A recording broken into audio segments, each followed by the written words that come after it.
Absolute cinema. Who is this warrior whose power can be felt from afar? Is it Superman? No, it's just Goku with a new transformation that shows how focused on getting stronger he really was. And do you know how that came to be? It all started at the end of Dragon Ball Z, Kid Buu, now called UB. The training paid off, that's how it's going to be, and I'm going to prove it to you. I already asked you to subscribe to the channel, leave your like, and turn on the bell. How many times will Goku still surprise us with new powers? This time, he's insane. It was something premeditated. Considering all the events from the end of the manga, I will prove each point to you. And then you will understand what will make Goku reach such an absurd level in such a short time. The most important factor of this evolution. Actually, the factors are three. No, first is Whis, second is Frieza, who forced him to train even while having Ultra Instinct. Bardock also took part in this evolution. Maybe among these three, he was one of the most important. Especially because it was because of him that Goku accepted the term Pride of the Warrior Race, as we saw in the Granola Saga. In the Granola, the Survivor Saga, Bardock had a crucial role in Goku and Granola's past. During the invasion of planet Cereal by the Saiyans under Frieza's command, Bardock encountered Muesli, Granola's mother, and decided to protect her along with her son. This act of compassion was unusual for a Saiyan, but may have been influenced by the gentle nature of his wife, Jine. Bardock fought Gas, one of the Heaters, to ensure that Granola and Monito, the last Namekian survivor of the planet, could escape. Although Muesli was killed by Elec, Bardock managed to defeat Gas and secure Granola's survival, who grew up without knowing that a Saiyan had saved his life. This event had an indirect impact on Goku, as upon discovering his father's past, he began to recover memories from his childhood and better understand his origins. Bardock's story also reinforced the idea that Saiyans were not just brutal warriors, but that some of them, like Bardock, had the capacity to act with compassion and protect the innocent. And finally, what not only motivated this evolution in Goku, but showed him where the mistake was, and at the same time the change, was none other than his son Gohan. In the fight they had on Beerus planet, he shows everyone his beast form and fights Goku, and at a certain moment, Gohan breaks Goku's Ultra Instinct. And right there, Goku understands something that went unnoticed by everyone else, but only he and Broly picked up on, and Broly replicated it instantly. But Goku kept that information to himself and started working on it. The universe seemed at peace. After all the wars, tournaments, and cosmic threats, Earth could breathe again. But the Z Warriors knew that with Goku away, nothing stayed static. It was as if time only rested before the next shockwave. And indeed, he was far away, training not just to get stronger, but to reach something that not even the gods dared to foresee. Goku had left the Tournament of Power with a different look. He had felt the weight of what it truly meant to be the strongest, but also understood that his quest was not just for power, but for complete mastery of himself. His fight with Jiren, the experience with Miras, the contact with the angels, and Whis, all of that had shaped his soul into something new. And that's why at the end of Dragon Ball Z, when Goku went off with UB to train him, that goodbye wasn't an end, but the beginning of something that not even Vegeta, Beerus, or Whis expected. For a long time, everyone asked, where is Goku? The world had no news, but at the same time, no one felt threatened. There was no despair, no danger, just silence. It was the kind of silence that comes before impact. And then, when calm was already considered the new normal, he came back. Not like before, not just stronger. He came back different. When Goku reappeared, the warriors who were waiting for him were shocked. That wasn't Ultra Instinct, it wasn't Super Saiyan Blue, nor the classic golden form that changed the world. What stood before them was something unprecedented, something no one could name immediately. Only one thing was clear. It was Goku, but at the same time, it was no longer the Goku everyone knew. His hair was now white-silver, with denser silver tones and Ultra Instinct, but with strands that resembled the volume of Super Saiyan 3. His eyes shone with a dark and bright depth at the same time, as if the void and the light of the cosmos lived there. His body emanated an ancestral aura, something that made even the present gods go silent. Vegeta, who already had Ultra Ego, couldn't even understand the key signature he felt before him. There was no turbulence, no violence, but there was something overwhelming.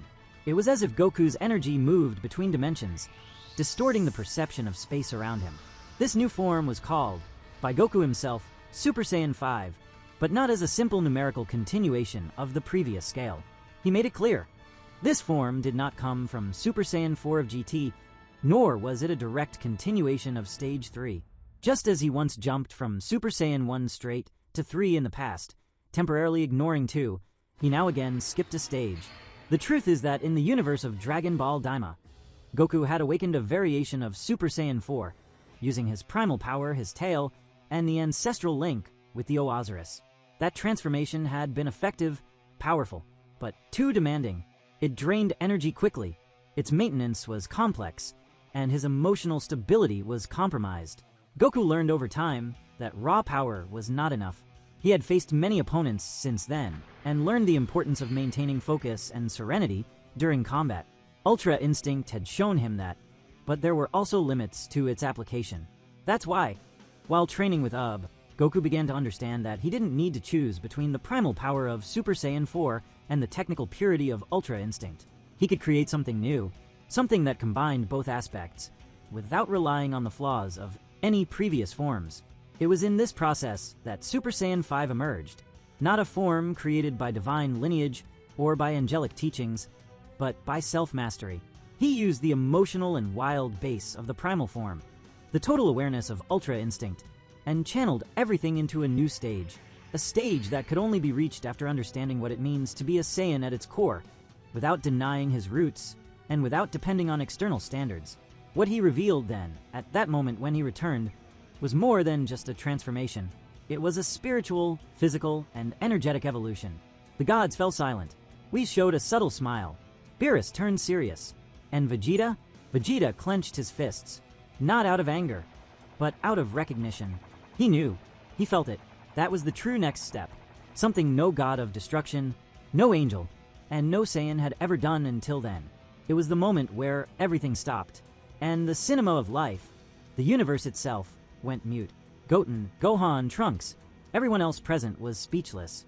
Goku was there, but he had stopped being just a warrior. He was now a presence, a symbol, the point where history meets eternity.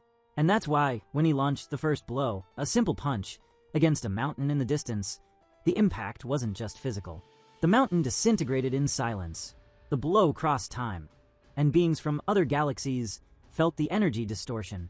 It was as if reality acknowledged the existence of this new form and bowed before it. It was the true absolute cinema, a scene that needed no explanations, no words, only silence. Goku didn't talk much in this form. He just existed, and his existence was enough to leave everyone breathless. But to understand the size of this impact, it is necessary to remember everything that came before. The original Super Saiyan was the scream of a race against oppression, a golden roar that echoed on Namekusei and forever changed the concept of limits. Super Saiyan 2 was the emotional evolution, refined rage. 3 was the form of sacrifice, extreme power that cost time, energy, and stamina.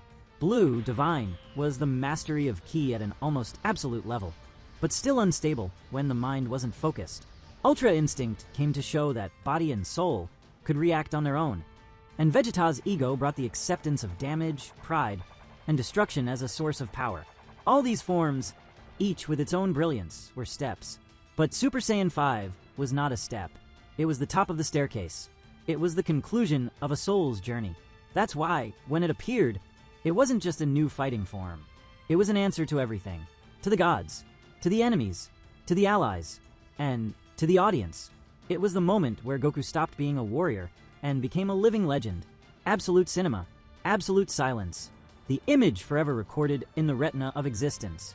Throughout his journey, Goku understood why the form was so powerful, but he also discovered its limitations. Just like when he reached Super Saiyan 3, he noticed that the transformation, despite being visually imposing and extremely strong, demanded too much from his vital energy.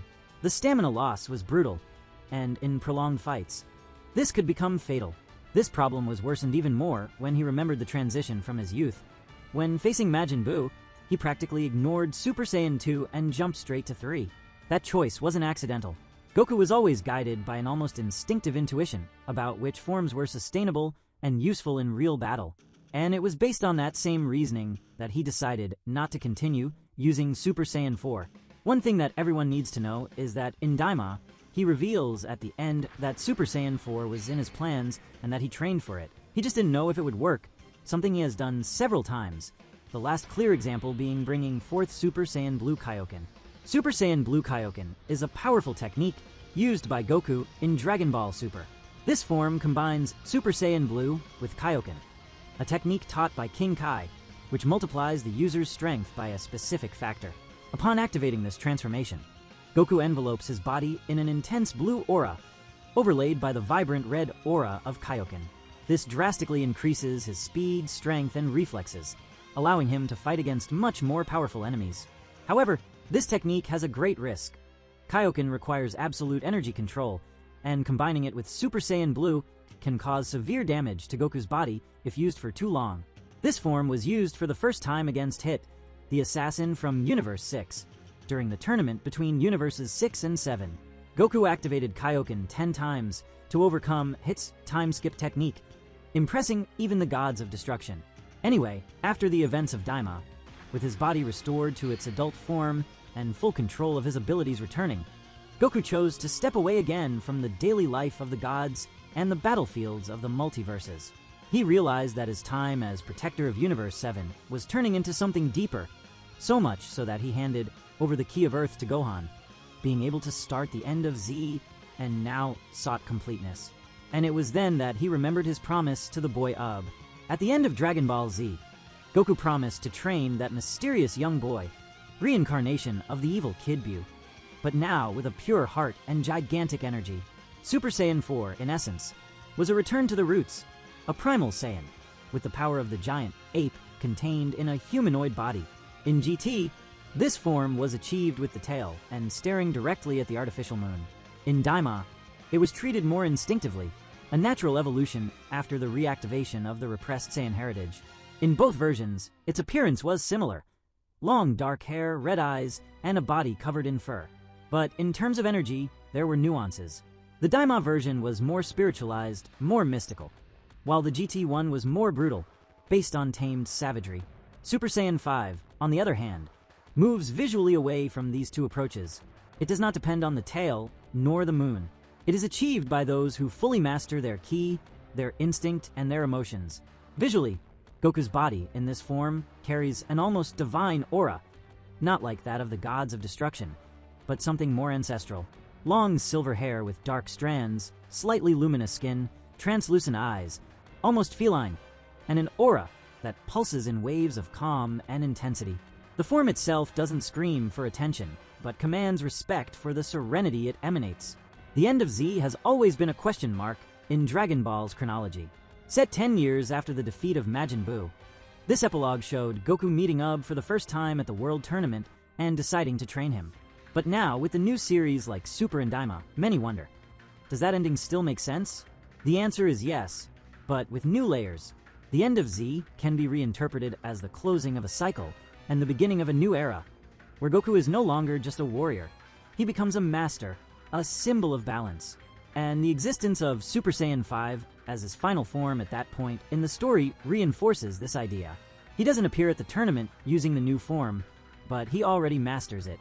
He doesn't need to prove anything anymore. He's there to pass it on. This Goku, from the end of Z, is not the one who seeks fights out of pride or fun. He is a serene Goku, who sees in the training of Ub an opportunity to shape a worthy successor.